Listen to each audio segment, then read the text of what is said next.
it's moving the business from one stage and the size of the business and what the owner's responsibility is to the next stage, and then to the next stage, and then to the next stage. So when I think of businesses, I think of businesses following in 7 different stages in terms of the revenue of the business, and in terms of the size of the business, and in terms of the number of employees of the business, and in terms of what the owner's responsibility within the business is. And so an owner starts, he's in the truck, he's on his own, he works and works and works, and he gets up to 500,000 of sales.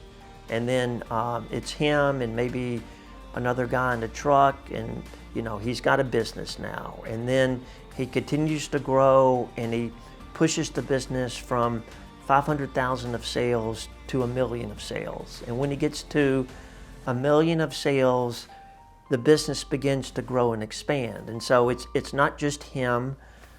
He's got a couple of folks in the office with him, and he's got maybe 2 or 3 techs out in the field. And so he's still in the truck, running routes, making service calls, doing installs, but he's managing the office also. And so that's sort of where the owner is at $1 million, and he's comfortable there because he's still in the truck.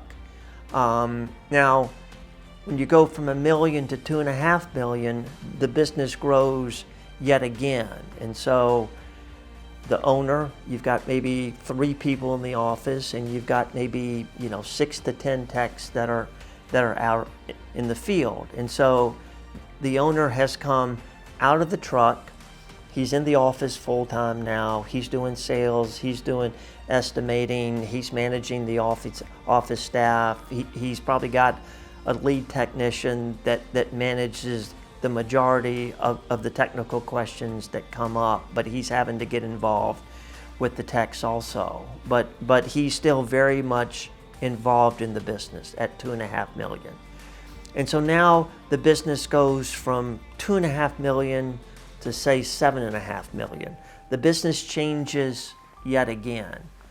And I think, quite frankly, this is the biggest challenge that an owner has, because at this point, he's putting managers in place that are managing each individual area of the business, and he's not as directly involved in the business any longer.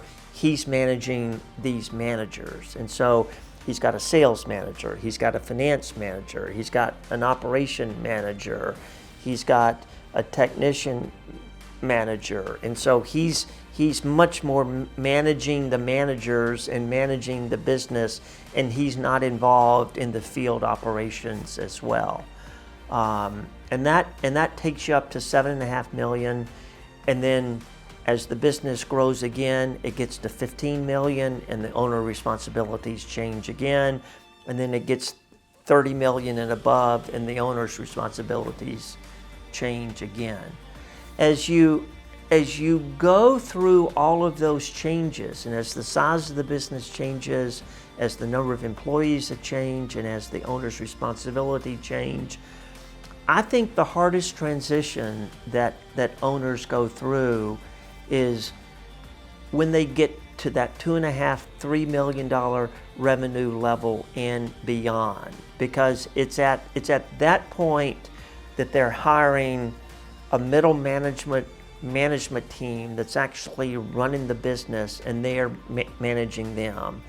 And as business owners, we're always sort of control freaks, and giving up the day-to-day operations of the business emotionally is hard for us. And we like being the guy or being the gal, and we like solving problems, and we don't get the same ego satisfaction out of that as we used to. And then finally, in order to hire these middle management people, that's an expensive investment. And so you're having to reinvest back into the business. You're having to reinvest profits back into the business, and there might be a short-term dip that the profitability of the business takes, and you've got to have the faith and the confidence that by putting this level in place and getting this infrastructure supported, you're going to continue to be able to grow the business,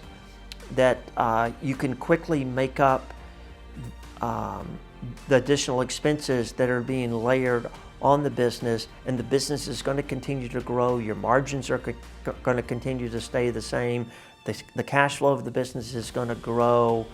The multiple of the business is going to continue to expand, and the business is going to become more valuable because you're less and less involved in the business on a day-to-day basis, and the business is able to achieve that steady, predictable, constant cash flow growth where the business is independent of the owner's day-to-day involvement. And so I think the biggest factor that's limiting an owner's ability to grow, it's being uncomfortable with what their role and responsibility is as you move from stage to stage to stage, and it's the reinvestment that it's going to cost to reinvest, to put that structure in place to allow the business to grow.